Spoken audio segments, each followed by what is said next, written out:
अलीगढ़ की सास और दामाद की लव स्टोरी की हैप्पी एंडिंग हो गई है। पुलिस स्टेशन में पहुंचने के बाद दोनों ने एक सुर में यही कहा कि दोनों एक साथ रहना चाहते हैं, जिसके बाद पुलिस ने भी अनीता देवी और राहुल को छोड़ दिया है। अनीता देवी जो राहुल की सास थी, अब वह उन्हीं के घर बहू बनकर रहने लगी है।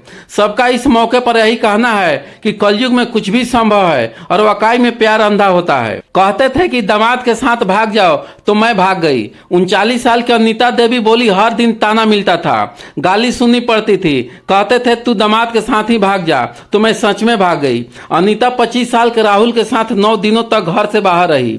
इस दौरान 4 शहरों में घूमी। अनीता कहती है कि हमारी खबरें चारों तरफ थी, हर जगह हमारी ही चर्चा थी, इसलिए घर लौटना पड़ा। मैं अब सिर्फ राहुल के साथ ही रहना चाहती। पति के कहने पर ही दामाद के साथ भागी थी अलीगढ़ की सास। अनीता देवी ने जब वापस अलीगढ़ आने के बाद बताया कि वह दामाद से घंटों तक बातें करती थी, तो उनके पति को जलन होने लगी थी। उनके पति ने गुस्से में कह दिया था कि अपने दामाद के साथ जाकर रहे, भाग जा। जिसके बाद अनीता को यह बात बुरी लग गई और उसने अपने ही दामाद को प्रेम जाल में फंसा लिया और दोनों 9-2-11 हो गया।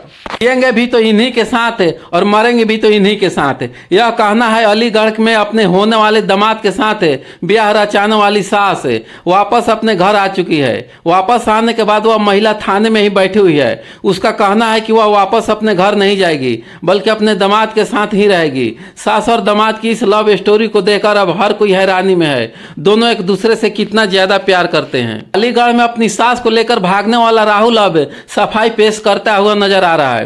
राहुल का कहना है कि अगर वह अपनी सास को लेकर नहीं भागता तो उसकी सास अपनी जान दे देती। दरअसल वह महिला अपने पति से परेशान थी और इसी वजह से वह अपने दामाद के साथ भाग गई। राहुल ने बताया कि उसके पति ने उन्हें 19 सालों तक प्रताड़ित किया था, जिसकी वजह से वह महिला उसके साथ पल भर भी रहना नहीं चाहती थी। आगामी 16 अप्रैल को इनकी बेटी के साथ इनका शादी तय हुआ था। करीब 1 महीने पहले शादी की बातचीत फाइनल हुई थी। उसी दौरान होने वाले दामाद जी ने सासू माँ को एक फ़ोन मोबाइल गिफ्ट किया था और फिर नॉर्मल बातचीत चालू हुई। फिर कुछ दिनों में इन दोनों की केमिस्ट्री जमने लगी और इतनी जमने लगी कि शादी के सीन से बेटी ही गायब हो गई। होने वाले ससुर जी बेंगलोर में जॉब करते थे। जब वो पिछली मर्तबा घर आए तो देखा कि होने वाले दामाद जी सासू माँ से घंटों घंटों तक बात करता है। 24 में से 20 घंटे फ़ोन में ही लगे रहता है।